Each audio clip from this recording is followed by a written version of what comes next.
Oops, I capitalized we randomly. Greetings. Hello there, General Kenobi. Okay, we are good. Let's just wait a second so you can actually, come in. Where should I put this one? Hold on. This is that one, right? Yeah. Just leave it. Okay. Be fine. Okay, are we good? I didn't click that button. Why is it coming up randomly? Can you hear me? Can they hear me? Let's find out. Why is this up? I didn't click you. Go. I'm actually gonna lose my mind. Right now. What is it? Can we get rid of this, please? What is it? Okay, we're good. Thank you. Jesus. Crisis averted. We're good. Ooh, one comment. What does it say? It's me. Oh. Saying, can you all hear us? That's why I'm making sure. That's not fair. That doesn't count. It's outrageous. It's unfair. It shows your own comments, I guess. Yeah, it does. It really does. Can they hear us? Can they hear me? I'm just waiting. Okay. Can you all hear us? In the chat, can you all hear us? Okay, we're good. We're good. They can hear us. They can hear both of us, right? Yes, that's correct. We're okay, good. cool. Okay, so ladies and gentlemen, people of all ages,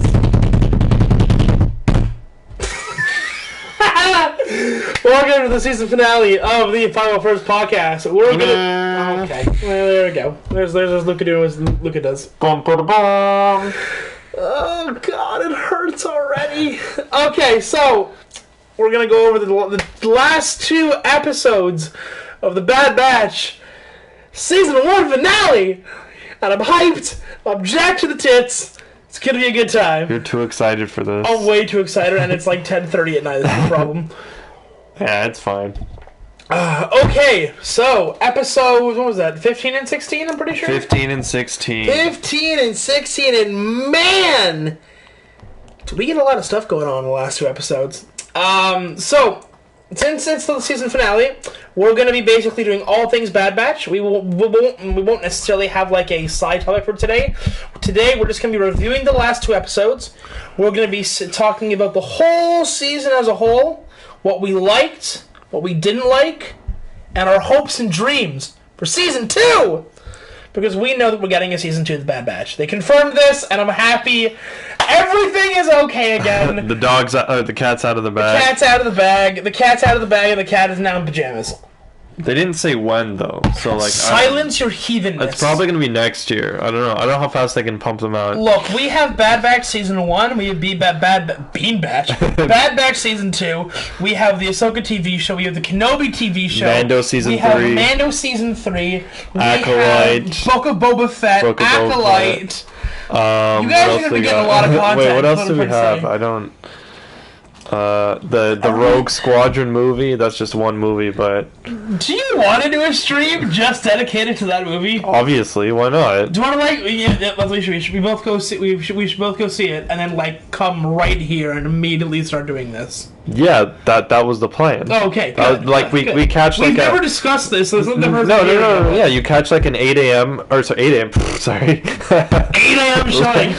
Excuse. So we like to have your movie theaters open early for us, the people. Yeah, like a 7 or 8 p.m. showing, right? Let's say it's like hour and a half to 2 hours, right? We get back here. Like 2 hours. Yeah. We get back here at like 10:30, and then we just do a regular stream. Oh my god, right? There's gonna be so much to talk about too. Yeah, exactly. And even if it's not like a Friday or whatever, it doesn't matter because it's like a special, like one-off. Yeah, exactly. It's like a one-shot issue of a comic book. So, something you guys may not actually, you guys definitely don't know this. So, or maybe some of you do, because I know that we have some special people who are currently watching this stream right now. Oh, jeez. But yes, after Rise of Skywalker, which me and Luca both went to go see together, which was really fun. We actually dressed up as like Vader and Obi-Wan. It's a good time. Anakin. Vader. You dressed up as Anakin. Vader. We'll get to that. Yeah, okay, sure, yeah. And when we came after the movie, I shit you not, it was like, what was it, like 12 or 1 a.m. after we got out? Yeah. We proceeded to have a 5-hour conversation at 1 a.m. in the morning starting at 1 a.m., not finishing at 1 a.m., starting at 1 a.m., till like 5 or 6 in the morning, there were borderline tears, inescapable rage, and just, it was a good bonding experience. It was fun. Yeah, that was a fun time. As Luca has PTSD, Vietnam flashbacks. No regrets. Would recommend. There were regrets. The next day there were some regrets. It was God, I can't get out of bed the next day. Yeah, it was fine. Don't worry about it. It was fun. That was 2 years ago. That's crazy. That was 2 years ago? Yeah, almost. Man, COVID has ruined my life. In December, I think it'll be 2 years ago. Because that was December 17th of 2019. Probably. And then we went to Galaxy's Edge in February Edge of 2020. Oh, how I miss thee. We should, I'm just saying, we should do a podcast about our Galaxy's Edge experience. Each night or whatever. I don't remember that much. It was a while ago. No. I'm saying if we go back to Galaxy's Edge. We come back to the hotel and do an hour. I thought it was more just a recap of how it went. But yeah, we can do that too. I mean, we can do the recap. Yeah. There are definitely things I remember that they don't remember. Yeah, no, absolutely. At least for the Galaxy's Edge part, and there's different Disney parts and whatever that we went to. Anyways, I feel like we're getting off topic. Bad Batch, episodes 15 and episode 16. Big finale episodes. It's a two-parter. Two-parter, baby. Let's go. They did that, which is good, because if they hadn't done a two-parter, that would have been... I would have wept for humanity. Yeah, at that point, just call it a night and just be done with it. Fire everyone who's involved and... Filoni finally has a bad mark on his resume or whatever. Finally, it only took 30 years. Yeah, but they didn't do that, so that's good. Yeah, we're good. Okay, so because of the fact that which is strange because usually I have a better memory than Luca, but when it comes to Bad Batch episodes, Luca has a better memory than I do. So Luca, do you want to start us off with season 1, episode 15 of the Bad Batch? Sure. Okay. Take it away. Okay, so. We start off in the don't mind the pouring of the water. The ship. Okay, so basically the ship. That's yeah, not very. Okay, so Crosshair has sort of apprehended Hunter, and he's taking him back to Camino, and Hunter is going to be sort of the bait in the trap, if you will, and he purposely has Hunter activate his comlink, so that the Bad Batch knows that he'll be in Camino. So we get to Camino, and Hunter and Crosshair are kind of getting to where they're supposed to be going, and there's sort of a little bit of discussion going on between the two. Hunters sort of trying to, I guess you could say, convince Crosshair to come back. He's we'll get to that. We'll absolutely get to that. But yeah, he's sort of trying to be hey, it's not you, it's the inhibitor chip. Later on in the episode, we actually learned that Crosshair removed his inhibitor chip. Yep. We don't know exactly when. I think it was probably after the... I don't know, actually. I feel like it was after the explosion on the side of his head or whatever that caused the whole thing. Yeah. Because you have this scarring or whatever, and they literally pan to that when he says, I got rid of my inhibitor chip already. Yeah, so I don't know if it was after they left Camino or whatever. Yeah, probably, after the explosion, you're right. Yeah. They could have done so much with that, honestly. That mid-season sort of finale where he was super injured or whatever. And after the whole the Venator engine thing. Yeah, okay, whatever. I'm getting off topic, whatever. But yeah, so what a shock. So we learned that Crosshair's removed his inhibitor chip, and he's still working for the Empire because his basic sort of I guess point of view is the Empire's the top dog now, and the Bad Batch, being clones who we now learn we'll learn later on a little bit, the Bad Batch were clones not just a bad batch. They weren't just oh, whoops, we screwed up. Yeah, we screwed up. Trash. Yeah, they were purposely made by the scientist lady, Nala Sue, I think, to sort of have these specific like niches or these specific genetic quirks, if you will. Like tracking, Wrecker being a Titan from Destiny 2. Literally. Name drop.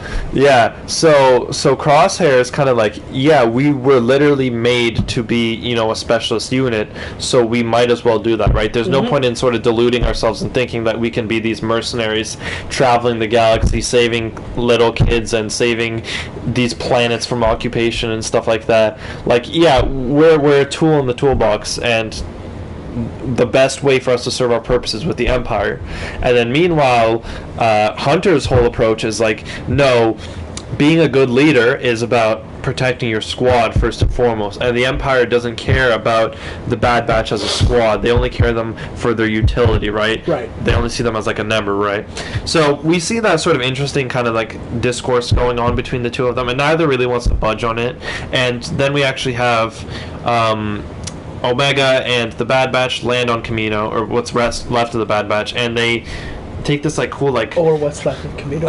sorry, I'm getting ahead. Yeah, they take this cool like little like elevator like thingy. What does it remind me of? What does it remind me of? It reminds me of something, but I can't put my head on it. It reminds me of that elevator from like Charlie and the Chocolate Factory, whatever it was, that can go in like all sorts of directions. Yeah, whatever it is. But like this one just goes kind of straight. Yeah, and then upwards. Or if you guys have ever worked at like a cash register that has those tubes, and at the end of the day you put the money in the tube and it goes like, and it goes like to the main office. Ladies and gentlemen, descriptive language.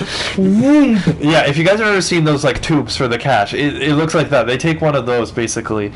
Yeah, and they go to Nala Se's office, and this is like where there's like a huge like I guess sort of like expository dump or whatever, but it's actually kind of interesting, and we learn a few things. First, we do learn that the Bad Batch is sort of purposely made by they were actually designed that way. They weren't like some like, oh, we screwed up the mold or whatever, so we're gonna go with this now. Yeah, and I kind of wish they would have reacted more, the Bad Batch, but they're kind of just like, okay. But moving on. I don't know, but Omega ironically seems to have more of a reaction to it than the Bad Batch. And she already knew that. Yeah. But well, okay, to play devil's advocate here. Here we go. Hunter and Crosshair weren't in the room. Wrecker has the collective IQ of a potato, and Tech. Whoa! You leave my boy Wrecker alone. Tech probably already knew this, or he already like theorized it, and now he's just being proved wrong or proved correct. And Echo's not even a real Bad Batch member. He's just kind of like he's an ex-501st dude that's just like, I'll tag along. Echo's like a veteran who's just kind of like, we'll put him in. We'll deal with it. Yeah, so I don't know. They're just kind of like, cool. Yeah, that's cool. But more importantly, we also learned that Omega was also purposely created by Nala Se to be sort of like her like personal thing, assistant. Gee, you mean having a personal clone made specifically for you? Where have I seen that storyline before? Cue Boba Fett. Yeah. Yeah, it's not that surprising. We probably figured that out already at the beginning of the season, but it's confirmation. Yeah. And yeah, they're kind of just like, oh, cool, whatever. Then they keep going through the tube thing, and they meet up with. Yeah, they find Hunter's location, and he's right above them. And Crosshair and the Elite Squad, I think it's what it's called, or whatever. The Elite Squad, they kind of like they put Hunter in the middle, and they're kind of gunning him down. Or they're all pointing their guns from all angles at him. Exactly. Like, go ahead, Hunter. I dare you. Yeah. Go for it. Yeah, and Tech is like, oh yeah, they'll probably expect us to go for the front door, but they won't expect us to come up from under them, right? So they do that. And a little bit of a twitch. I swear to God, this is a joke. Please leave me be. A little bit of a backdoor action. Yeah, and they do that, and they actually did expect it. They were ready for the backdoor action. They're ready for the backdoor action. They brought some whatever. And then Omega, that we were going down some alleyway there. Yeah, and then Omega's like, yo, let me just get some battle droids, or the training droids in to help even the odds. But meanwhile, while this whole thing going on, Crosshair's trying to recruit the Bad Batch back to the Empire. Yeah. I guess he sees their utility as like a full squad, and he's like, yo, boys, join me. If you could like join the Empire or whatever, that'd be pretty cool, you know? Cue the meme. Yeah, maybe you could like join it or something, you know? And they're like, no, I don't think I will. And they don't, and then, but they're like, how do we know we can trust you? And then Crosshair's like, okay, and then he just gets like a quad feed right there with the literally the one shot and it bounces off like all the surface up and like takes out all three of them at the same time. But if it shoots one person, wouldn't it just stop? Like, wouldn't the armor just absorb the blaster bolt? No, because they're not wearing plot armor. No, but like, okay, here, like, if you shoot right. On a mirror, it doesn't bounce off into like 4 lasers. It just bounces off into 1 laser. See, here's the thing though, because of the fact that like in Star Wars uses like laser technology, technically, would a laser ever stop going? Well, here's the thing, because technically they're not lasers. It's actually just they're shooting little bursts of plasma. Right. Because if it was a laser, it would travel at the speed of light, and it wouldn't be like discontinuous. And it would also like go infinitely, because like nothing exactly. would be like there's no force that like can block. Yeah, it wouldn't be like discontinued, right? You know, it would just be like a lightsaber. Yeah, it'd be like a solid beam, right? But they shoot more like bursts of plasma. So I don't even know if those would reflect off of something. They might just like burn it up, right? Yeah. I don't know. I'm not a physicist. We're questioning the physics in like in Star Wars, right? This is we have space whales, all right? Yeah. Anyway, long story short, he kills the elite squad, and they're like, okay, he's like, join me now, and they're like, no, they still won't. Omega unleashes the droids. He thinks Crosshair thinks it's a sabotage attempt, so they all get pissed off. They kill the droids, and they're like, okay, now will you join us? And he's still like, no. And then Admiral Rampart, while all this is happening, it turns out all of Kamino has been evacuated. Yep. They just all kind of left, and they have some really cool... They'll just dip. Yeah, they have some really cool shots I enjoyed of like showing like the empty sort of like... Yep, where they're all running out of the hallways, yeah. And then Admiral Rampart pulls the good old Grand Moff Tarkin. Or I guess Grand Moff Tarkin says no, Grand Moff Tarkin does actually appear in the hologram. And they just completely orbitally bombard Kamino. Fire when ready. And I gotta say, I love that. That was a really cool scene. They literally nuke the city of I keep wanting to call it the city of Kamino. I know Kamino's a planet. Yeah. But when I say they nuked Kamino, you know what I mean. Not the planet, like the city where the clones are made. Yeah. They literally nuke it. And it's pretty cool. We don't get to see like amazing. orbital bombardments often, so when we do, except in like all the episodes that we've had where it did happen. Okay, yeah, whatever. There was besides Rebels. Well, Rebels doesn't count because there was a shield. All right, so that doesn't count. Like nothing was actually blown up, so it's kind of just like Misa want to see the blow up. No, but that's like the biggest blue balls ever. You know, they're like, oh yeah, they're gonna blow up the base, and nope, there's a shield. So we got backdoor action in this podcast and blue balls in the same. All right, that's correct. We're going out. We're going down a good route. Good route. Yeah. So they blow up, or they start shooting on the city, and the Bad Batch is still inside the city, and that's where the episode ends. And that brings us to, and you can take it from here, the finale of the Bad Batch Season 1, Episode 16. Kamino Lost. Kamino? See, they even say Kamino Lost. The planet isn't lost, just that one city. But they say Kamino. Yeah, because nobody knows, like, the city's name, so, you know. It's fine. It's just like when we say, well, the opposite would be like from Mos Eisley, right? Because like that's actually like that one little. Anyways, yeah, it's a little town. We're getting after it. Anyways, so season 16 picks off literally right as season 16, episode 16 starts right as episode 15 ends. Basically, we see the orbital bombardment. We see the city on Kamino is just being utterly destroyed. Windows smashed, towers destroyed, and we actually watch the city fall into the ocean.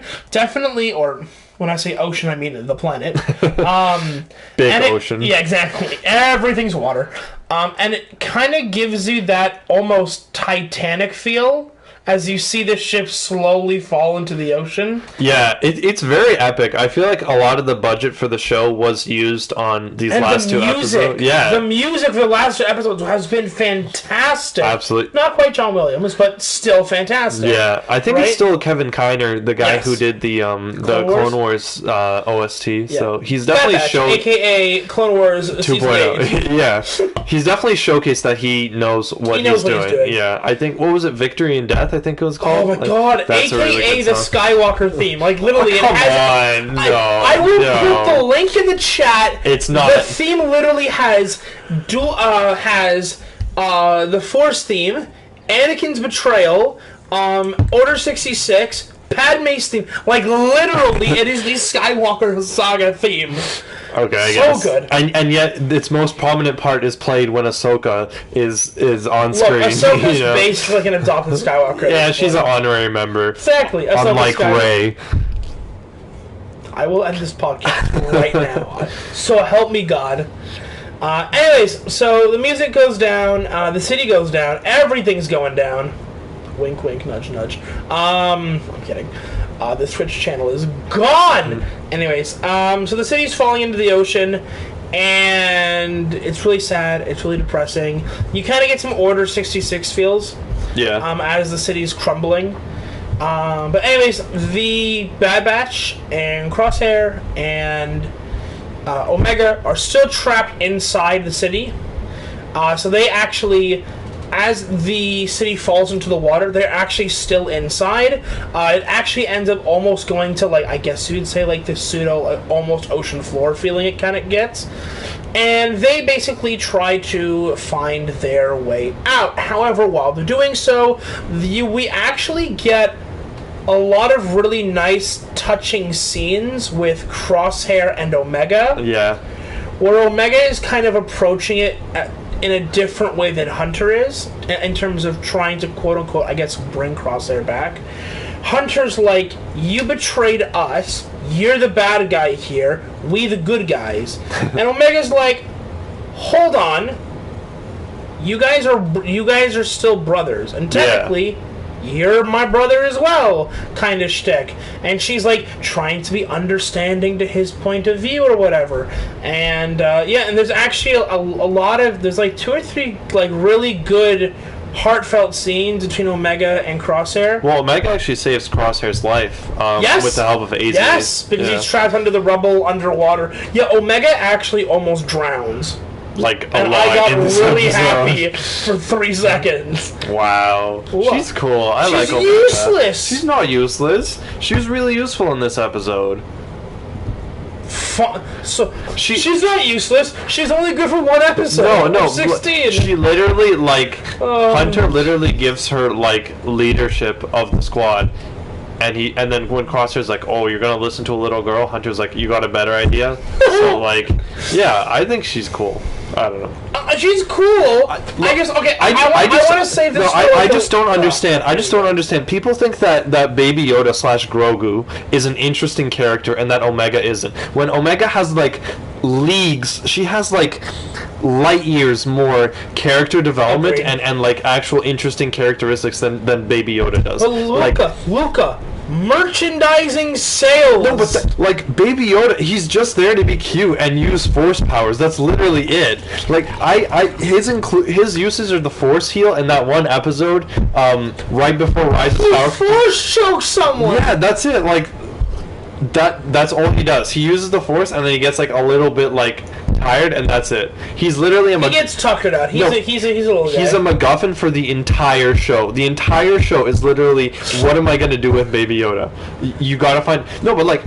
I feel like we do get that with Omega, but with character development. No, but I don't feel like Omega's that much of the MacGuffin, though, because I feel like more so it's them trying to run away from the Empire, and Omega's just kind of like there. Because they don't do a lot of stuff for Omega. They do a lot of stuff for Sid, who sends them on... True. Like... True, and I do want to touch on that as we get to the section about like what do we want to see. Yeah. I don't want to jump too far ahead. I'm sorry, but no, it's okay. I think Baby Yoda's overrated. We are gonna get to that.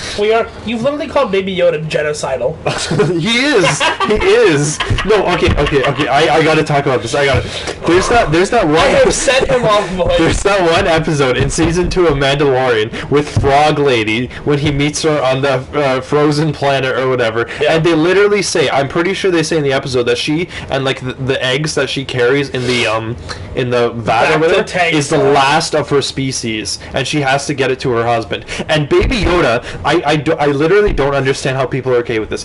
Baby Yoda starts eating the eggs. He starts eating the last of an endangered species, and people are okay with it because he's cute. He literally commits genocide. The specific and targeted elimination of a group of individuals. In this case, Frog Lady's babies. And people are just like, oh yeah, he's cute, he's cool. Oh, little green. Oh, he's eating the eggs. Oh, he's so cute. Oh, like, no. Luca's, as you can see, Luca's very upset. Chat says, but he's cute. That is not an excuse. Look, Your Honor, I'm sorry I murdered that man, but I'm pretty cute, so you can let it slide, right? Like, no. No, we cannot let it slide. Okay, sorry. Baby Yoda should be Nuremberg trialed. He should be tried for crimes against He's a war family. criminal. He's a war criminal, plain and simple. Oh, God. Anyways, back to the Bad Batch. You can be okay. Luca's like there's like a vein popping out of his forehead right now. I'm sorry, it's just that... No, he's not sorry, though. We all know it. That part of Mandalorian was... Not a good time. Not a good time. Okay, sorry, keep but going. You know what I'm was sorry, a good time? This final episode. Exactly, yeah. Anyways, so Omega and Crosshair are having these really like kind of heart-to-heart moments. They're really, really good. And basically, they're going to try to base it. I keep saying basically. They're going to try essentially, fundamentally, in a nutshell. Disagree.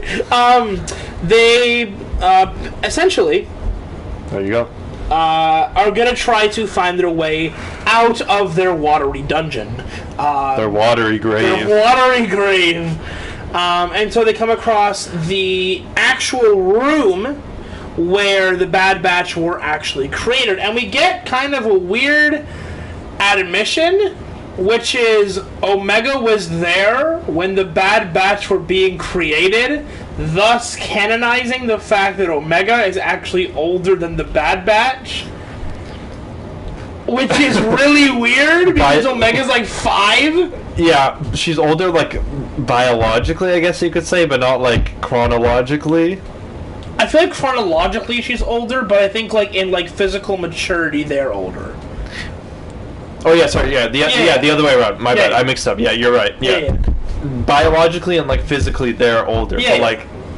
Chronologically, she came first. Yeah, exactly. What came first, the Omega or the X? Ironically, Omega did come first. Omega, ironically, was Alpha. Because Alpha, Omega... Yeah, haha. Yeah. I'll hang myself, it's fine. In a video game, as a joke.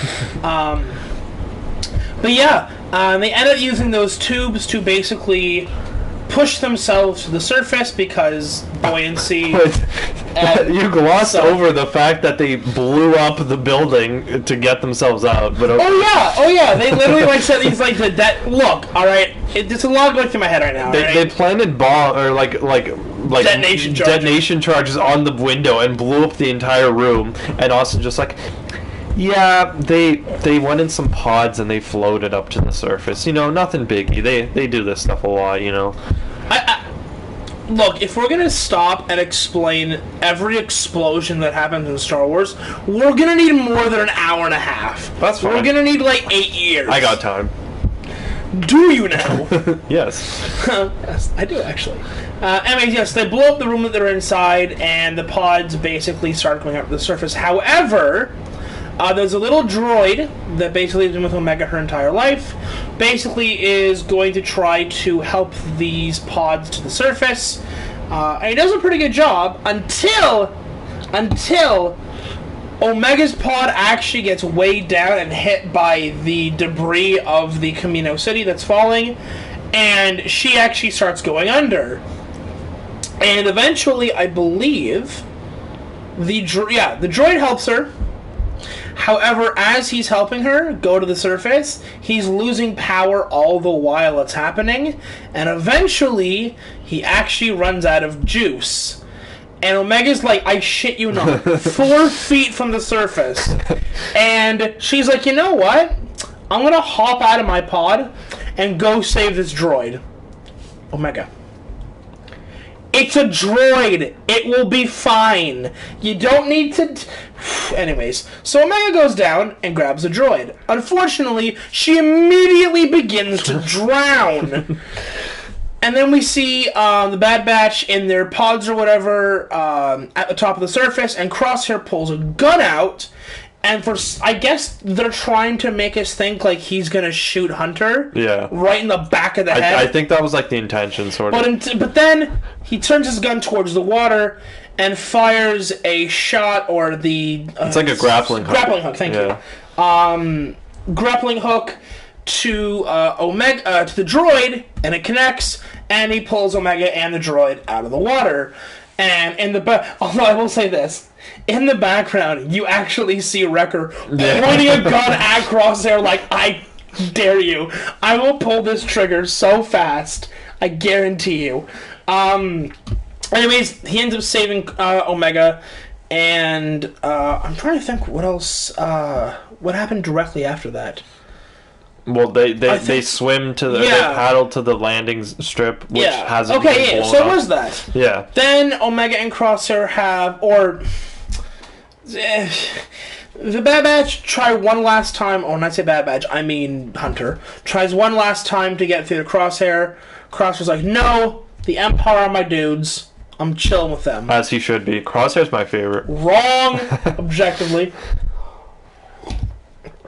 And from there, the Bad Batch head out to leave. Omega's head. Oh, there's a nice scene. There's a nice shot when Omega's looking out into the distance on the landing pad and is watching at the city going up in smoke. Yeah.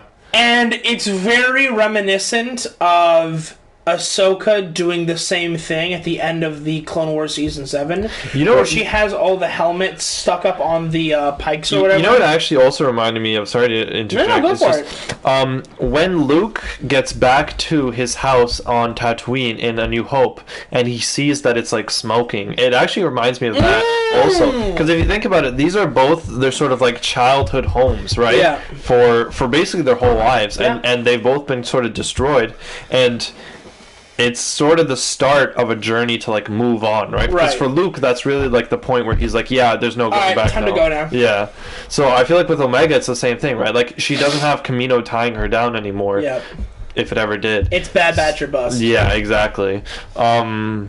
Which is fair. Yeah, and then I do want to bring up one more thing. Sure, go for it. Initially, when Omega jumps out of the pod to go save AZ, I also thought it was stupid, and I still think it's stupid, but the more I think about it, the more I'm sort of okay with it, because I feel like it fits in with Omega's character. Yeah. And I think Omega... No man left behind kind of thing. Exactly, yeah. That's why she tried to save Crosshair in the beginning. Yeah, I think her character is that she is compassionate to a fault. I think that's really her flaw. Right. Is that she needs to save everyone. She's the bridge between Hunter and Crosshair. Exactly. Yeah, and she will put herself in danger, and she will neglect any sort of personal harm if it means that she can save others. Right. Gee, where have we seen that character trait before? Oh wait, that was Luke Skywalker in the OT. Until those other films came out. That's not the point. Yeah. No, but it's true though, right? It was Luke literally. Let's remember, Return of the Jedi. He's on Luke Dagobah. literally walks into a crime boss's house and is like, "Yo, put him up." Yeah, and then on Dagobah and Empire Strikes Back, he's like, "I need to go back. They're my friends, right?" And Yoda's like, "No, don't go back. Vader's gonna whoop your ass. Vader's gonna Vader may literally kill you." Just okay. Yeah. So be it. Yeah. So he's very much there's actually a lot of, I'm not realizing this until now, but there's a lot of parallels between Omega and Luke, They're both the wide-eyed little kid in the galaxy. All we were missing was Binary Sunset as she's looking at They should have done that. They should robbed. They should have done some sort of arrangement of but actually I don't know, because Binary Sunset's more tied to the Force, I guess, you know what I mean? Hey, Omega being Force sensitive? Please Canon? no, please, okay, Canon? no. If they do that, I will end my life. I will end my life. That is... Yeah, but I don't mind it as much. Is it a stupid decision? Absolutely. Does it fit with her character? Yes. I think so, in my opinion. So... And it's okay if we do stupid things as long as it fits our character. Yeah, if Wrecker's gonna jump off a cliff... Wrecker stabbed a door this last episode, may I remind you. He stabbed a door. Oh, we can't override the protocols, whatever. Wrecker, I got it, guys. Stabs door. Me... Okay, Wrecker. You need to relax. Yeah. But yeah, that was just my little little side tangent. And then that's basically the end of the episode. Yeah, right? Crosshair's like, Omega, we're even now. You saved me, I saved you. Omega's saying, but not only are you the Bad Batch brothers, you're my brother too. And at that point, I began to weep like a child. It was a touching moment, and you can you can actually see on Omega's facial expressions, it was like, Bad Batch, Crosshair, Bad Batch, Crosshair, Bad. I just come with me. I feel the good in you. Come with me. She doesn't want to leave him, and she tears up a little bit, which is kind of cute. Nice. It was nice. Yeah. And they fly away, and then we get one final scene. Oh boy. At the end, which is the Clone Commandos. We get a whole bit of Clone Commandos. Escorting, and I use this word lightly, aka at gunpoint, one of the Kaminoan, the Kaminoan scientist. What was it? Nalase? Yeah. I almost wanted to say Namaste. Nalase, and we see this Imperial woman. I don't know if she's a commander or an officer. No, this is a kind of interesting tidbit. Actually, she has a patch on her. Oh boy, where have we seen those before? Well, she has a patch on her left arm that's very similar to. If you guys watch Rogue One, when they go on the planet Edu, it's the one with a lot of rain, and they rescue Galen Erso, Jin's father. The scientists there also have like a hexagonal patch, and it's like a different symbol, which means it's part of the Death Star program. The Death Star program has its own symbol. So what I think they're trying to do is, it's not the Death Star program symbol though. It's not the same symbol. But what I think they're trying to do is they're having. I want you to know my jaw's on the floor right now. I just made that connection. What connection? The fact that, hey, this woman has this patch on her arm. One of those patches is like the Death Star thing, and we're bringing in this like scientist. Oh my god! Yeah, I don't know if it's going to be connected to the Death Star because it looked like a different symbol to me. So what I'm thinking is they have like this different hierarchy of science like groups, right? And her group would probably be involved with like cloning, right? So I just had a thought. Yeah. Go ahead. If they're going to use Nalase for Palpatine? Palpatine's clones? Or Snoke, right? Well, Snoke is a Palpatine clone, right? So is he? I don't want to into the comics because I think it's so stupid. You know it's bad when you don't even know that after having seen the 3 films. You're still asking yourself, like, is he? I'm pretty no, because Palpatine literally says, "I made Snoke," right? So like. I don't have my copy of the visual dictionary to crack open. But then we have the comics that literally say that he's made from Luke's decapitated hand. God, that's so dumb. I don't know. Yeah, but you have the comics where Vader literally visits Exegol, and he's like, "Yeah, cool. Okay, bye now. Will I tell my son about this in like 2 years? Nah, I don't think I will. No, I don't think I will." That is so stupid. I'm sorry, but that is like.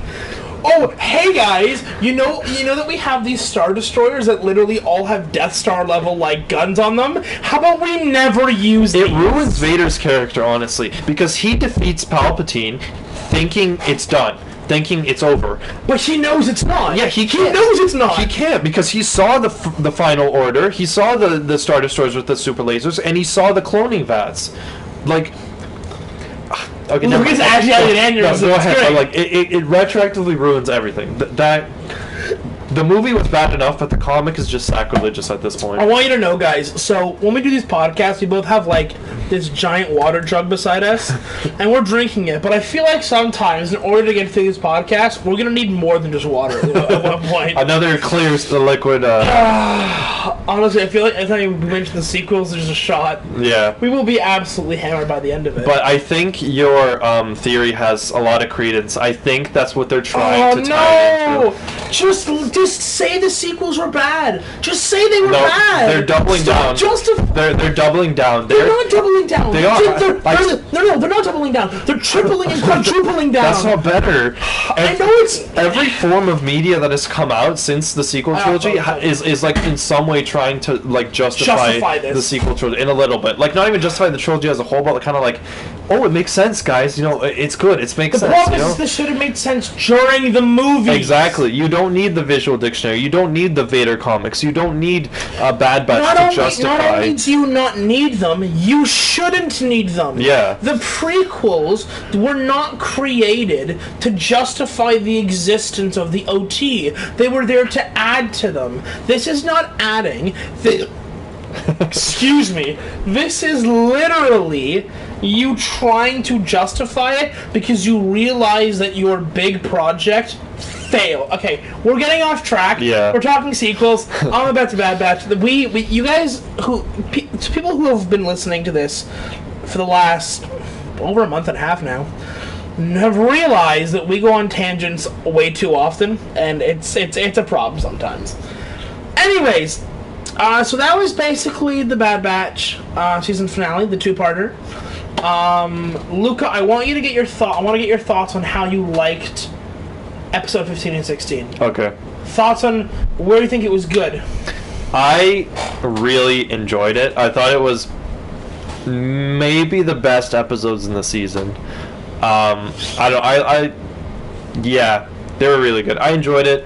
I do have some nitpicks with them, but I guess we'll go into those like in the cons section for now. But I really enjoyed the enhanced, or not really enhanced, but the cinematic feel of the last two episodes. Like I know that's not something that matters to a lot of people, but I think it is important even if you don't see it consciously, like subconsciously, you do notice these sort of changes, and it just really adds to the emotion. You know, like I'm pretty sure they spent a lot of their budget on these last two episodes, and it shows, right? The you know, the way they're shot, the music and stuff like that. It's really cool. I like how they have scenes where you don't have dialogue, right? Or you don't even have characters sometimes, right? Sometimes you just have the floating ships hanging above Camino as it's a smoldering wreck of a city, right? Yeah. Or before they start bombarding it, you see the empty rooms that are completely vacant of any clones or Kaminoans, and you kind of get this like sense of like dread. Yeah, sort of like a dread mixed with like a nostalgic sort of sense, right? I have a feeling about this. You know what I mean? It's like this place used to be so filled with people, and now it's like a ghost town, right? And now they're going to destroy it. It's kind of surreal in a sense, Once we saw the empty hallways, I went, they're going to blow this place up. Exactly. And I went, but it's Camino, man. Yeah, but that's what's so effective about it, is because you knew they were going to blow it up through the visual storytelling, and that's what I love. Yeah. You don't need to say, yo, dudes, we're going to blow it up now, right? You can show it. Exposition dump. Exactly. You can show it through the visual, and that's the whole point of movies and any visual medium. It's show, don't tell, right? Luke is a big visual storyteller. Yeah, big. I feel like George Lucas is too, in a sense, right? I feel like anyone who ever makes a movie needs to be good at that. Yeah, but some are less, you know, than others. With you in mind, but that's beside the point. Even really good directors like Christopher Nolan have been criticized before for having large amounts of expository dialogue. Yes, and you know, people have said like, I could literally understand the movie without the exposition, right? But it's still there because I guess. Anyways, yeah. Here's one really good example of visual storytelling. Luke cuts off Vader's hand. Vader falls backward. Luke looks from stump to his hand, back to stump, sheaths lightsaber. This is pretty obvious what's going on. Oh shit, I'm turning into Vader. Exactly, and you don't need any dialogue to tell it. Describe it. You're good. And they tapped into that. Sort of in this episode, and I enjoyed that. I like the cinema. The actual story of the episode was mixed, I'd say. Like what's going on. I guess I'll get into that a little bit later. But yeah, and they like. I feel like everything's just ripping off Return of the Jedi at this point. Like anything with like a redemption arc, anyways. Because like Omega is literally Luke and Crosshair is Vader. It's sort of, it's like Omega talking to Crosshair like, I know you're still good, you know, you're our brothers and stuff, and then Crosshair's like, no, it's too late, or like, I've made my decision. But at the same time, like, he goes and kills like 3 Imperial agents. And he rescues Omega, you know, like, come on, guys, really, like. But the thing is, and here's the thing, though, okay? I probably would have appreciated Crosshair's character a little bit more if they had just redeemed him by the end of Season 1. Or brought him back to some extent. See, I disagree. Just because of the fact that, like, at the end of season 1, they're definitely going in the direction of Crosshair coming back. And I understand that generally you don't want to, like, at the end of one season, like, throw out all of your interesting plot lines at once. Mm-hmm. But I feel like if the first season, and this is a criticism I have of a lot of TV shows, but TV shows that aren't necessarily Star Wars TV shows, that spend a lot of time during a season doing either filler episodes or episodes that aren't important to the plot. Bad Batch. And Sorry. then they end up being like the majority of the episodes aren't even plot episodes anymore. They're random episodes, like musical episodes. And they almost take away from the plot. Like, I genuinely think that if you go back and rewatch the Bad Batch season 1 all over again, you get 2 or 3 episodes at the beginning, the mid-season finale, and then the finale, and that's your plot episodes for the entire season. So you get maybe half the season is actually plot, and the other half is random. It does run me the wrong way. So, for example, another TV show, non-Star Wars, that does this is the television show on Netflix, Lucifer. So, I got Luca into watching this TV show, into watching Lucifer, and I was glad that he enjoyed it. But one of our criticisms that him and I both have for the TV show is that they literally spend all of their time doing random shit that has nothing to do with anything. Yeah. So, for example, actually, you know what? I won't do spoilers for major plot things, but, for example, there's a really big, shall we say, vote up top to be the next, shall we say, top dog. And randomly, we get, like, a musical episode which has nothing to do with anything. And it's like, I feel like if you're building up a season, right, and you're like halfway through your season, maybe you should start focusing on the plot a little bit more. And essentially by the end of the new season, the end of season 5 of Lucifer, they basically wrap up the plot in like 2 episodes, which I kind of feel they do the same thing with the Bad Batch episodes. So I think that's my chief criticism of Batch. But in terms of things that I enjoyed for Bad Batch, it was refreshing to me. Take away Star Wars Clone Wars Season 7, because those are characters which already have been developed through years of media, I don't want to say media coverage, content, right? You have the Skywalker saga, you have the Clone Wars entire television series, right? But it was really refreshing to see new characters that actually got to have character development. Mm-hmm. I can't speak for Luca, but I'm going to anyway, because I feel like me and him basically agree on this point. The sequels really burned people. Not just, I know that we shit on them a lot, but it really burned to see a lack of creativity on how to develop each character.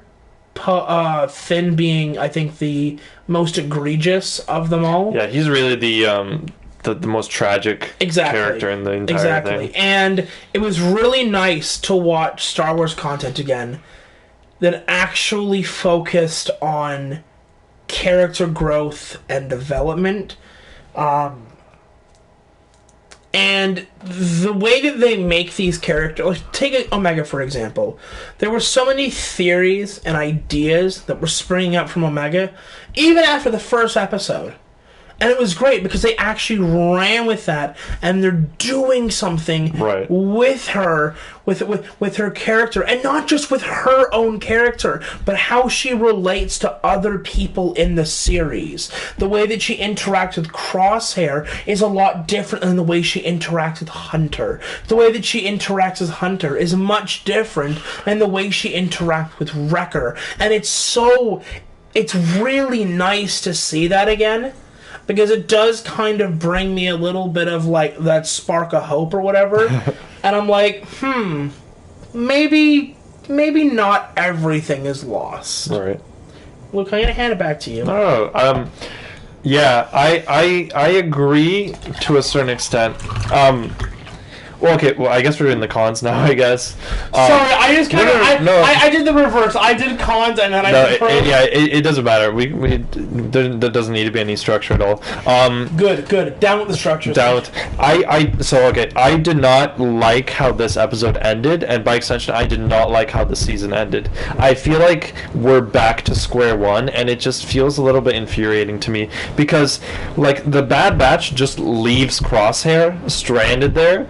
Like, okay, I get that they don't have, like, whatever, the guts to kill him or whatever, but they just leave him there, and the status quo is now the same as it was before. Although Crosshair has a little bit more conflict. Sure, but it feels... essentially. Yeah, it feels like they're just prolonging what they're eventually trying to do, which is convert Crosshair back, right? Right.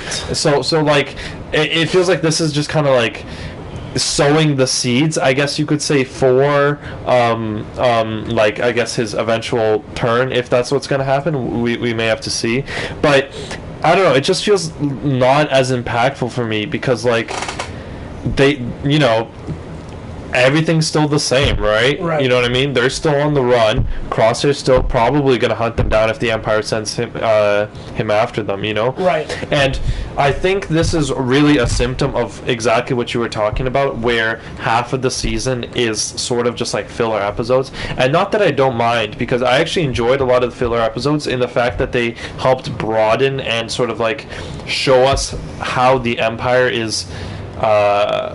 I guess you could say received and how it operates on all of these different planets. Mm-hmm. But I think they missed a really big opportunity here to just make a show about that instead of including it in a Bad Batch. So right, and I've talked about this a lot at length in the previous podcast, and it's probably not even a good idea. But like, I think it would be cool to have like a show during like the post Clone Wars era, but before the OT, that sort of shows how these different planets and whatever react to the Empire, right? And I think if you took all that content from the Bad Batch, where they're saving planetary leaders who've been imprisoned by the Empire, and put that in like another show, that would have been better for both shows. Because honestly, I feel like the Bad Batch show, season 1, should have been either 8 episodes, or if you're gonna do 16 episodes, which obviously I don't mind because, hey, it's more Star Wars, right? Content, yep. Then this season finale we got right now should have been a mid-season finale, in my opinion, because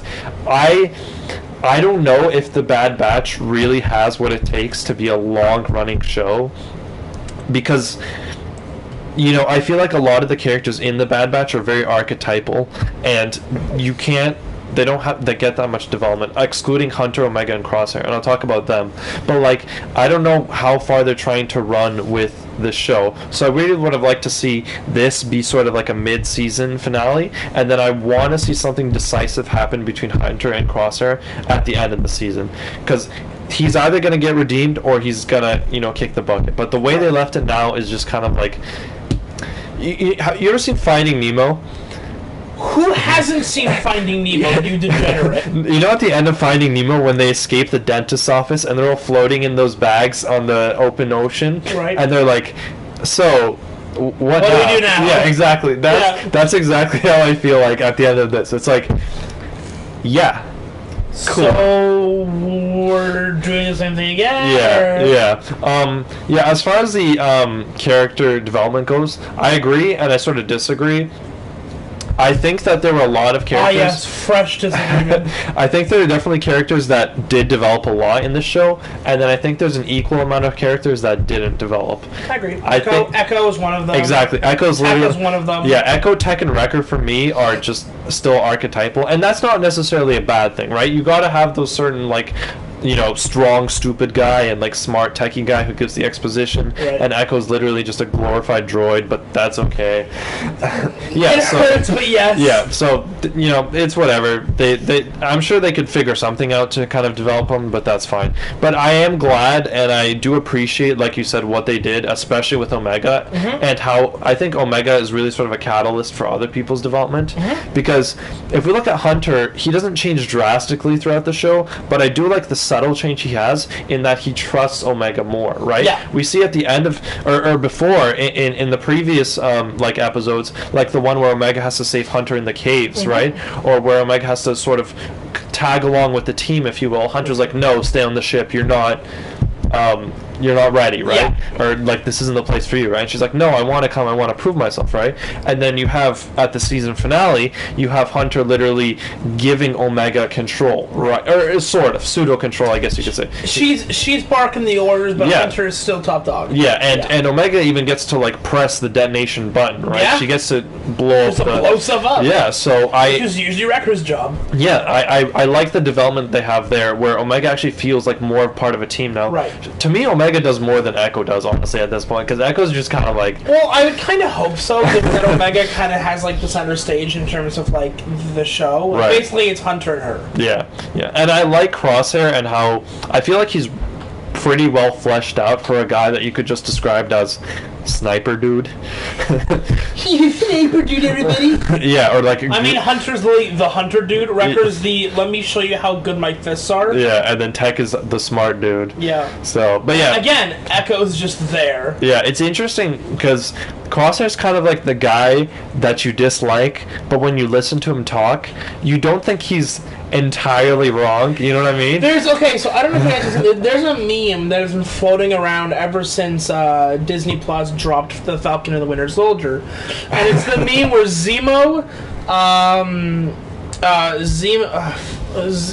why can I not remember the guys' names?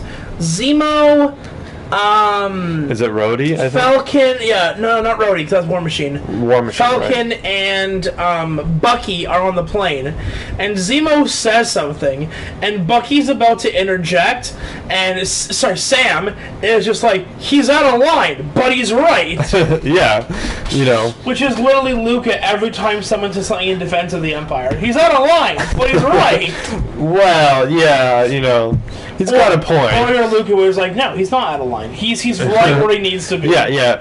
Crosshair is very much like Thrawn in a sense, and I like that because he's like, yeah, I recognize the Empire as the rising power, so instead of fight them, I'll join them, right? Which is funny because that's actually the opposite approach that Maul takes as everything's going to shit. Right. Maul's like, the Empire going to take over, but instead of trying to join with them, I'm running for my life. Yeah, he tries to carve out which I kind of feel like he has to, because if Palpatine finds out he's still alive, Palpatine's going to roast him alive again.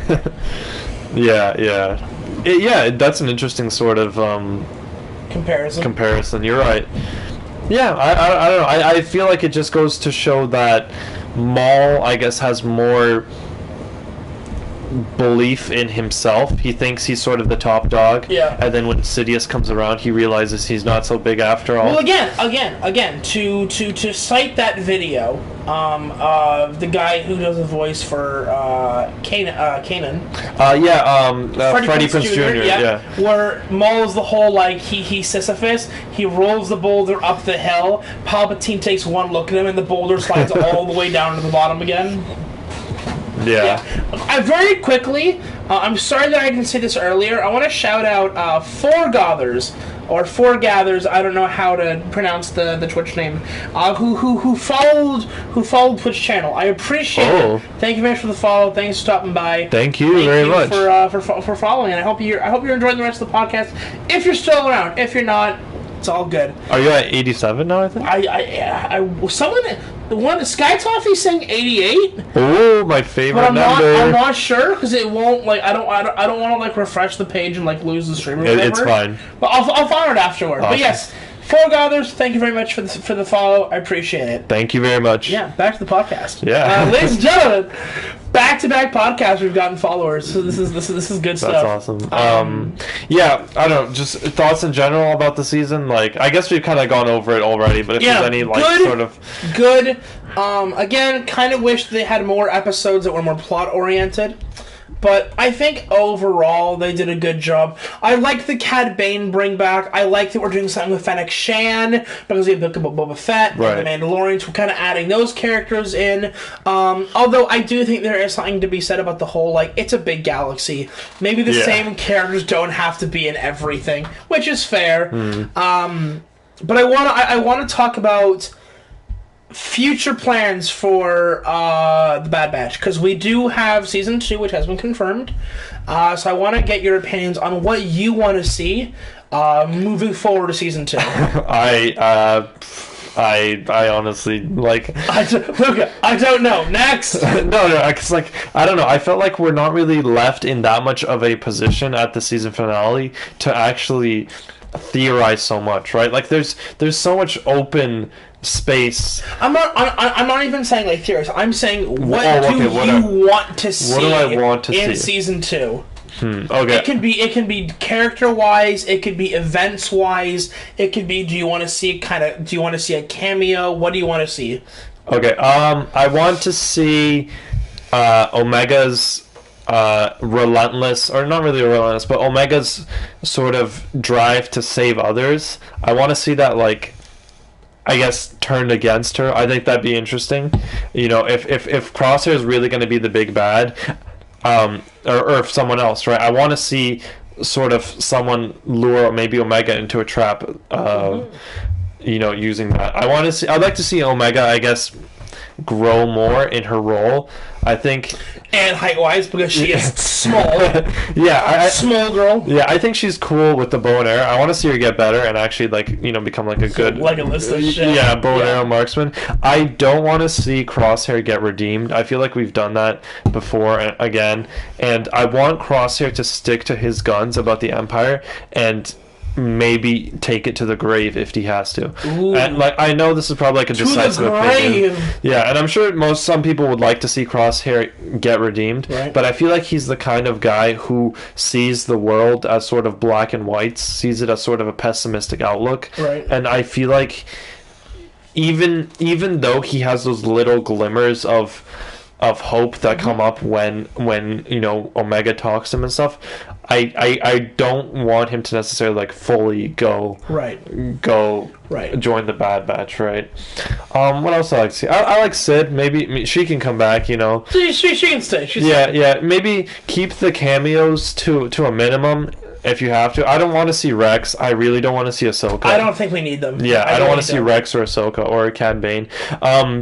If you want, introduce new characters that can be reoccurring, so it doesn't have to be just like one new character per episode and then they never show up again. Throw in some new characters that we'll see again, maybe, you know? Maybe, expand on Sid, or like if you want to replace her with someone else, that's cool too.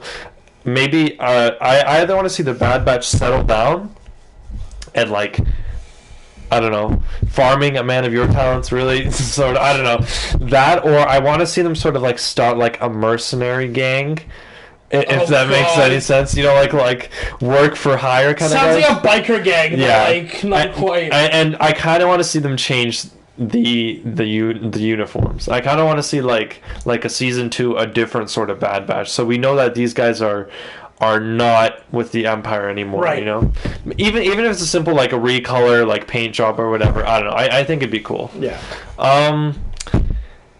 Yeah. Honestly, those are my hopes. Those are my hopes. What about you?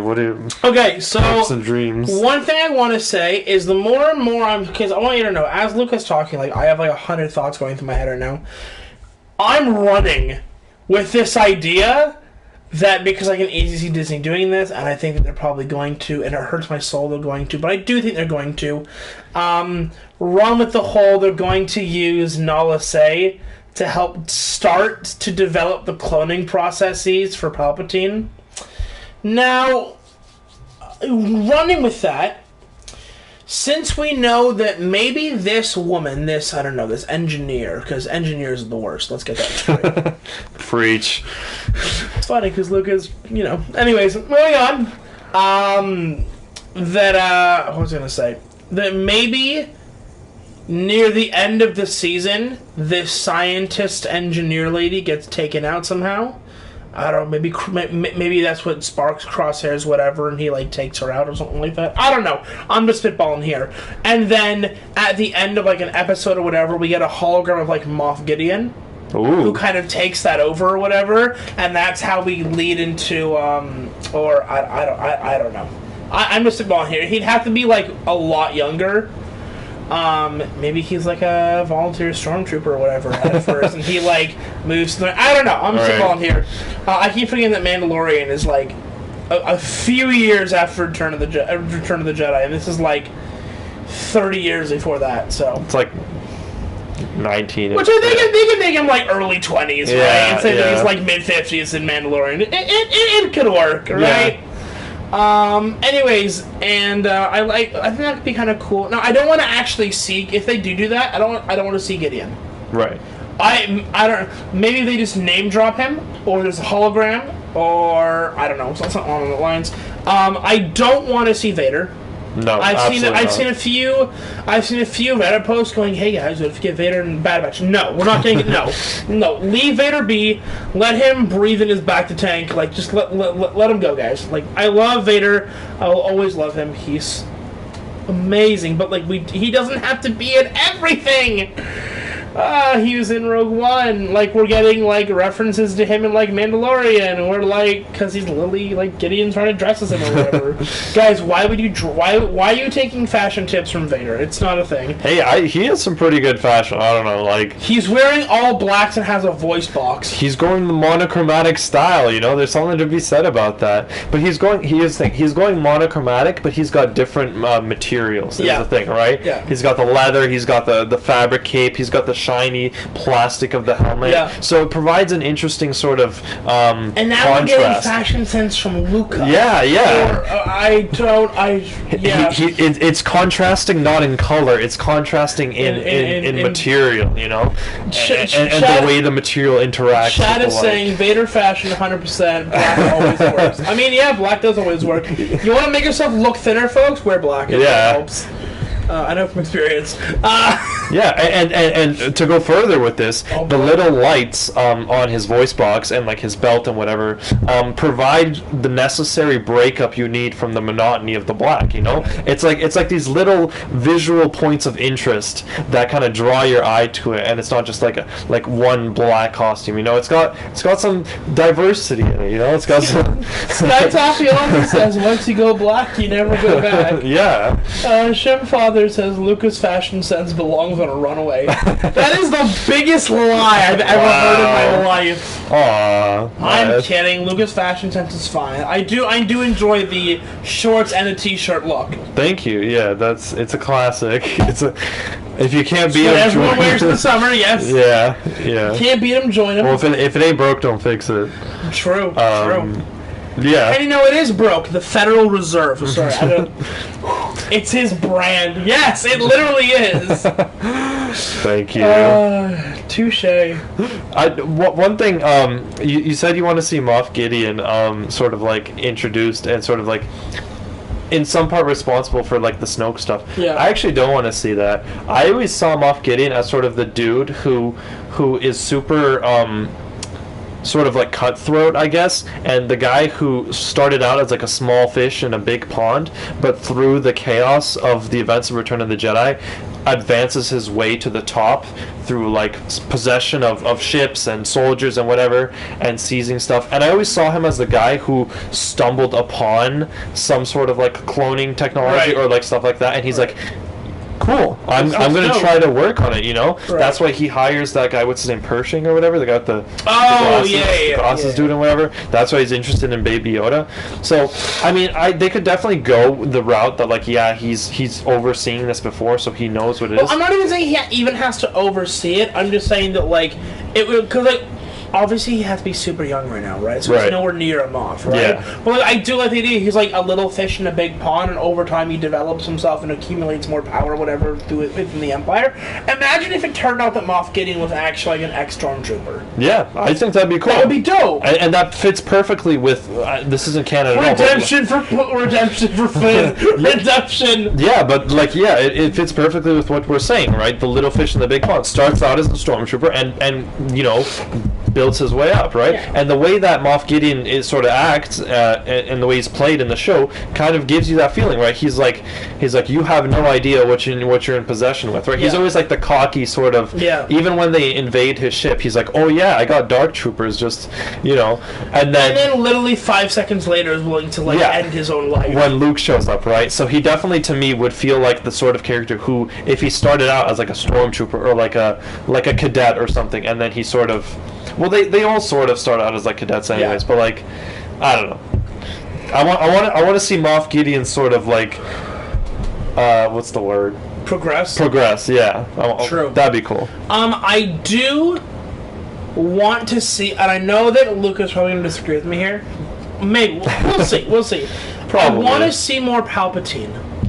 Not in, like, the flesh, Right. but I want to see him giving speeches. I want to see... I know how you said, like, I want to see other worlds react to the Empire. I want to see Palpatine giving more speeches. I want to see the Empire's propaganda. Mm-hmm. I want to see him go, like, there are... I mean, shit, you could even go full-blown Luca here and go, there are terrorists that live among you that want to disturb our great Empire. Our order. Could you imagine, like, if you had, like, it'd be so good. Like, I'm telling you, like, the first episode where you see him on the we don't see him, but, like, he's quote-unquote on the balcony or whatever and giving that huge speech. I want to see more of that. I really, really, really do. I'd like to see maybe one character from the Bad Batch get offed. I agree. Really want to see someone get off. Preferably Echo. Oh. Because I genuinely believe that, like, look, you have Chopper laying around in Bad Batch and he's not being used. They just kidnap him. Like, if you ask me, like, who do you guys want, Chopper the droid or, like, Echo? I'm like, no, it's Chopper. Honestly, I can't believe I'm Chopper. saying this, but I feel like AZ is a better character than Echo.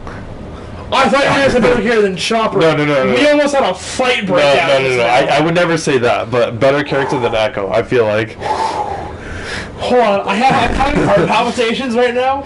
But I actually agree with you on the Palpatine thing. I do want to see him giving more speeches. I do want to show us why some citizens on the Empire would want to enlist. Show us why some citizens under the Empire would be okay with the rule. Not all of them, but some of them, right? Show us why some people would buy into the propaganda, right? And I really like what they did in Rebels, where every time Palpatine gives a speech, it's like his unscarred, sort of like younger-ish form, right? I really like that. Give us more of that. Give us more of this like fake Palpatine that the public knows and no one actually knows the real mad sorcerer in his tower sort of vibe, right? Yeah, I absolutely agree. Give us more of that. Give us just more of Imperial life in general, right? Yeah. Propaganda, military schools and cadets, you know. Propaganda. Yeah, you know, like just show us more of that. Can you imagine that? Like, I think the only, and I want to bridge two topics that we've talked about already, which was no Vader.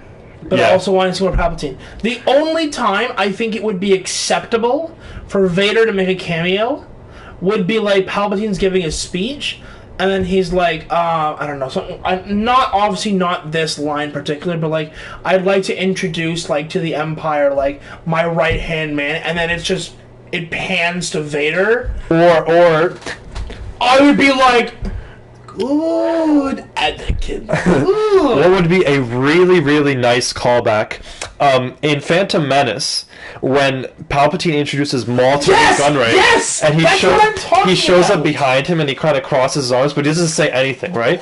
Yeah, exactly. Because you don't need to get James Earl Jones back. You can just do the breathing. Just do one breath. Yeah, exactly. Good. And have him cross his arms. Away again. That's all you have to do. Yeah, that would be the perfect. Because Star Wars already does this sort of visual callbacks, right? Yeah, and it would be a really nice callback also to the comic where the clones are like, who the is this guy in black? Who is this asthmatic breathing freak of nature? And Palpatine's like, when this man speaks, he speaks for me. Yeah. Like he's the voice of the Emperor. He's literally the Iron Fist. Yeah. I have a question for you. Yeah.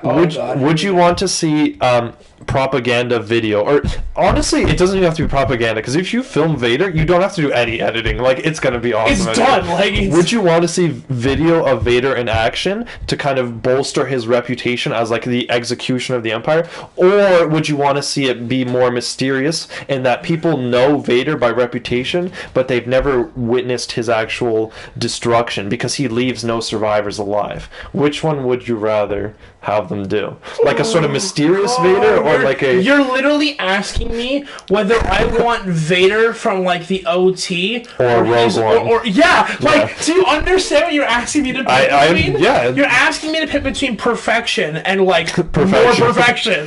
The hardest choices require the strongest wills. I'm genuinely curious which one would you prefer? Okay, so, and we're talking within, like, the scope of the Bad Batch episodes? Sure, or the scope of any theoretical show, television property that has to do with the Imperial era. Then I have two answers. Okay, go ahead. If we're talking about just Bad Batch, I don't want to see him fight. Okay. He needs to just be there. He needs to just... Like, again, I love your idea. I love the whole, this is my new apprentice, Duff. And then it's Vader, whatever, and he does the arms cross... just the breath, and then it cuts back to Palpatine or whatever. Right? That would be dope. Now, if we're talking about another Star Wars project that literally is just life in the Imperials, I think, or imagine if you had a TV show, Life of the Imperials, and it's like, it's the POV of a stormtrooper. I would love that. I would sell my soul for that show.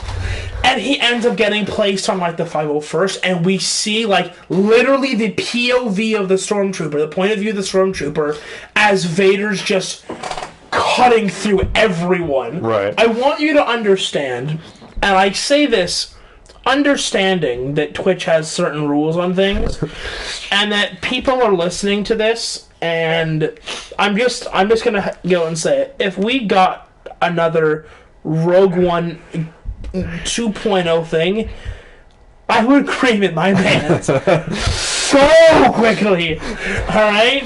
Look, if you show me Vader in his prime, right? Just cutting down rebels left, right, and center. Disney, please. Just one more time. Just the thing is, we say just one more time, and then we're like, just one more time. We're like an addict, you know. Vader is like, okay. There's like, never one more time, you know. I need more Vader in my life. Yeah, I do agree with you. This guy's talking TMI. No, it's not TMI. I guarantee you that if you ask people, have I gone TMI? They'd be like, no. You haven't actually given enough information. We need more information. Exactly. Yeah, but I do agree with you in the sense that I think it should depend on the medium itself. Like, if we're in the Bad Batch, then show a tame Vader, right? Because we know him by reputation, and that's all we need to know. But, you know, from a POV of a stormtrooper, that would be kind of cool to see Vader, you know, wreck some stuff, right? Because that would explain... Because, like, if the stormtrooper's a survivor, right, that makes sense, right? Yeah. Vader's not going to... Well, he will eliminate his own. We've seen that multiple times. But, like, you know, he does his job, whatever, he gets off. And then, yeah, he can tell the story to other troopers. And troopers talk. And they tell them to other stormtroopers. And then, who end up talking to civilians or whatever exactly, it is. And the reputation of Vader is, like, cemented in people's minds. Because if you can imagine how afraid Moff Gideon is of Luke... after, like, 6 years after Return of the Jedi, how afraid would people be of Vader when this man is way more publicized than Luke ever was, and he's way more ruthless than Luke ever is? There's a line in Return of the Jedi that I think kind of hammers home the fear of Vader. It's when Vader first comes off the ship at Return of the Jedi, and he's talking to, is that Piet? It's not Piet. No, it's the other guy. He's talking to one of the admirals, right? And the first thing the Admiral says, and he's like speeding through this as he's talking because he's so scared Vader's gonna like wipe him out next. Is, Lord Vader, we are so happy to see you. And Vader's just like, you may dispense with the pleasantries, Commander. That's one of the all-time greatest Vader lines. Because he has so many. Vader's like, I enjoy the ass kissing, but like, I don't have time for this. Daddy Sidious is mad at me. I gotta put this back on schedule. I need to put you back on schedule. My lord. And again, the fact they call him Lord. They don't call him, like, Darth. They don't call him Vader. They don't call him Sir. They call him Lord. Yeah. Which is the acceptable and only name you should be referring to. I just love how, and this is way off topic, but as soon as Tarkin is gone in A New Hope, Tarkin is really the only one who can kind of stand up to Vader as an equal, right? And as soon he's the only one that Vader will let do that. Exactly, right? And as soon as Tarkin and a lot of the high-ranking officials, you know, are killed on the Death Star, you see a lot of the Imperial, I guess you could say Admiralty after that, have way more respect for Vader. Yeah. Because the creme de la creme has sort of, you know, part of it at least is gone with the Death Star, right? Flown with the kill. Yeah, so the rest of these guys are guys who are, you know, promoted into service under the 501st, or who are coming into contact with Vader, and they're hella scared, especially after Vader's killing spree in Empire. They're just kind of like, yes, please don't kill me, you know. I'm sorry. Yeah. But yeah, I agree. His reputation is a thing that I enjoy seeing, and the way people sort Lord of... Vader, your reputation precedes you. It's exactly, like, yeah. And the thing is, I don't even think, and this is one of the great things about Vader. I know that we've kind of like gone off track here, but I want to say this quickly. One of the great things that I loved about the way that Vader's character works and the way that they presented Vader in the OT, let's remember, Vader never intimidates anyone through the use of the lightsaber. Right. It was obviously for the fans, it was partially the voice, it was the body language. The fact that George had, like, bodybuilders... David Prowse. Playing, may he rest in peace. Play Vader, which I think is an exceptional choice, right? It was the intimidation, and the writing is so good for him, right? There's so many good Vader lines, like it really is, and he doesn't have to be intimidating. Like, for example, and this is one of the things that again, I don't want to keep sharing the sequels, but like it's a valid point, right? No one is intimidated by Kylo Ren when he's thrashing his lightsaber around, like blowing, like destroying something, right? When Vader walks up, again, straight New Hope, first half hour of the New Hope, right? When they're talking about getting rid of the Senate, and the one Admiral is like, who gives a shit about the Force? We have the Death Star, and he starts choking him out. I find your lack of faith disturbing. And I'm like, yes, because all you have to do, because he just, I'm sorry, I know that you guys can't see me, but I'm literally reaching out with like 3 fingers out, okay? In any other context, you would be laughed at and would probably be seen as cringe. When Vader does it, you know, shit has gone down. Right. You know that man is one like pushes fingers together away from like a broken neck. Like that's like you're done. I love how Vader's dialogue is so much like a Shakespearean villain. In a sense, he's like, don't be too proud of this technological terror you've created. He has like the alliteration, and he has that like sort of like mysticism about the Force when he talks. I don't know. It just, he sounds so much more eloquent than a lot of other villains. Palpatine. You know? Yeah, absolutely. Yeah. Yeah. And the thing is, Ian McDiarmid is a stage actor. Yeah, so he's absolutely suited for that role. And yeah, it's like, you will pay the price for your lack of vision. Yeah, you know, there is something to be said about the Empire having an inspiration from like the British Empire, right, and like colonialism and stuff. And I think they definitely do speak the part, at least, because they all have the high British accent. Tarkin's also like of the oh boy, the British accent. Exactly. Very nice. Yeah. So yeah, which is weird because so does Alec McGuinness. Sorry. So does Alec Guinness. Yeah. But he's a good guy, so. No, but that's what I'm saying. It's like all the British guys ends up like on the dark side, and then Obi-Wan just like hold my lightsaber. Yeah, whatever. Yeah. Good times. I don't want to go way back when you talked about what we want to see in the Bad Batch. This is a far pipe dream of any chance of happening.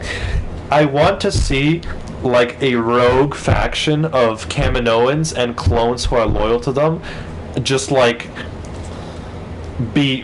show up. I think that'd be really cool. I don't know why, but I just want to see like clones who like have like different like painted armor and stuff, and they answer to these like Kaminoans, and they're like a sort of like separate like sub faction that doesn't like the Empire or the rebellion. They're just kind of like. Could you imagine that it's shot the way that one Old Republic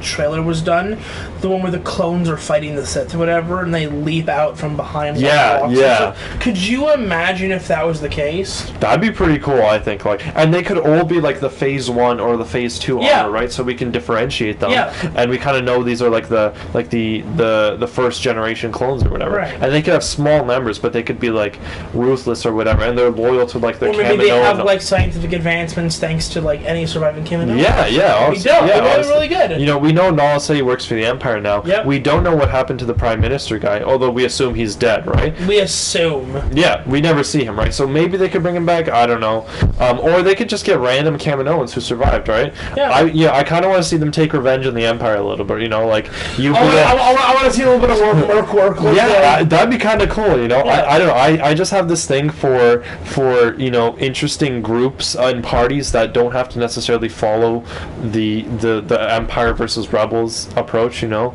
Like have some other stuff, because Maul is cool, right? Maul and his Shadow Collective is a really cool part of Clone Wars Season 7. Yeah. The fact that it's not the Separatists that take over Mandalore, it's Darth Maul and a bunch of Mandalorians. Like, if you said that to people, like, even a year before the show came out, they're like, no way, these guys would not alliance themselves, right? Yeah. Yeah, it's Darth Maul, the Mandalorians, the Pikes are in it too for a part of it. Yep. It's like, yeah, he's got this drug empire, and it's cool, because it's different. It's Also, different. I love how the drugs in Star Wars are spiced. Yeah, you know. Yo, boys, do you want some cinnamon? I got you. Yeah, I don't know. That's just my thing. I want to see more sort of like rogue, out there factions, Yeah.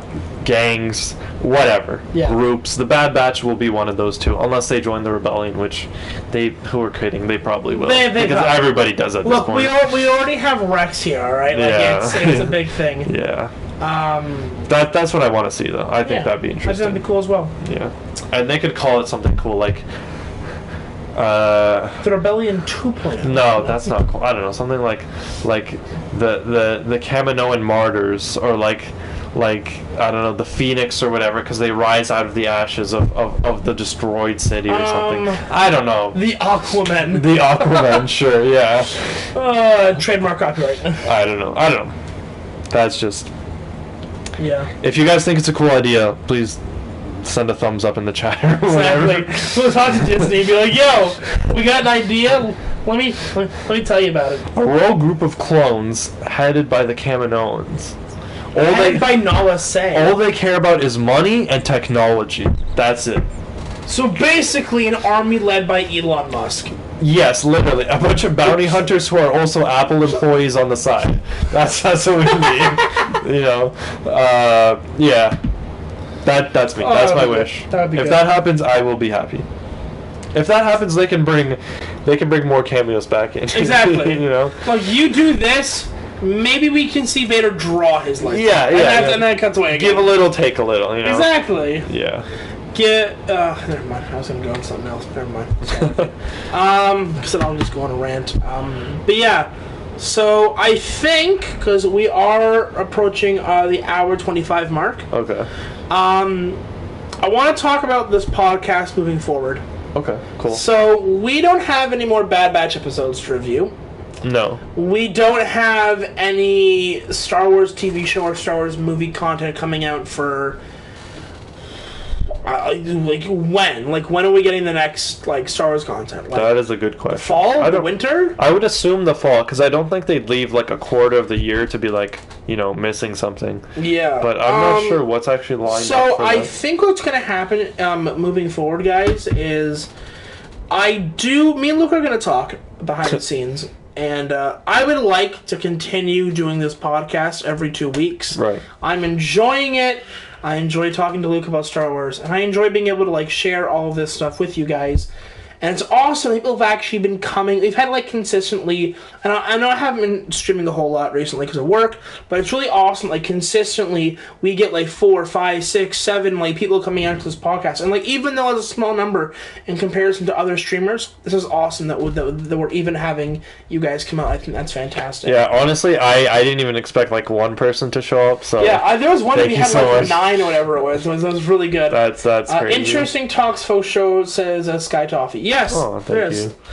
We try to be interesting, and I'm glad you find us interesting, which is good. I do, like I said, I do want to keep these podcasts coming every 2 weeks.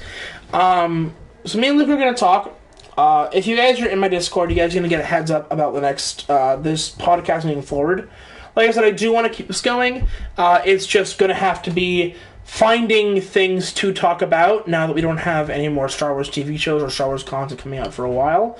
So, like I said, mainly cool talk. We'll figure something out. I think we'll figure something out. If anything, I don't know if the episodes will be as long, the podcasts. Yeah. But I definitely think we have like a lot of stuff to talk about. Yeah. And please also, if you guys have any ideas for stuff, of course the Discord has a page for submissions, right? Yeah, exactly. So head on over. If you guys are in my Discord, head on over. There's a section like where you guys can post ideas for what we talk about on the podcast.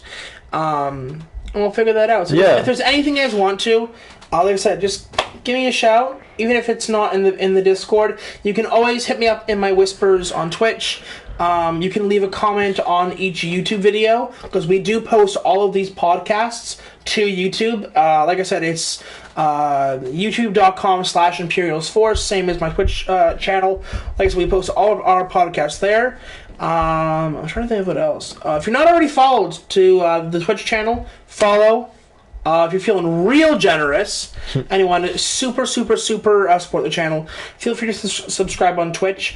Like I said, all of our stuff gets posted on YouTube, so go there, subscribe, like, comment, do what you gotta do, share it with your friends, share it to your mom, share it to your grandma, do what you gotta do. Share it to your children, if you have children.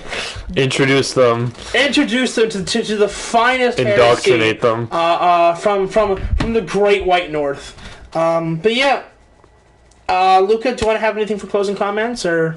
Yeah, the show may be over, but the podcast is definitely not, so expect some cool stuff in the future. Yeah. And yeah, let us know if you got any suggestions or anything else, and take care, everyone. Thank you for listening. Thank you for listening this whole time. Yes, definitely. All these previous episodes and stuff. It's great to see you guys. And thank you so much for everything, and may the Force be with you. There you go, folks. Alright, that's going to be it for everything for today, guys. We will talk to you guys next time. Bye!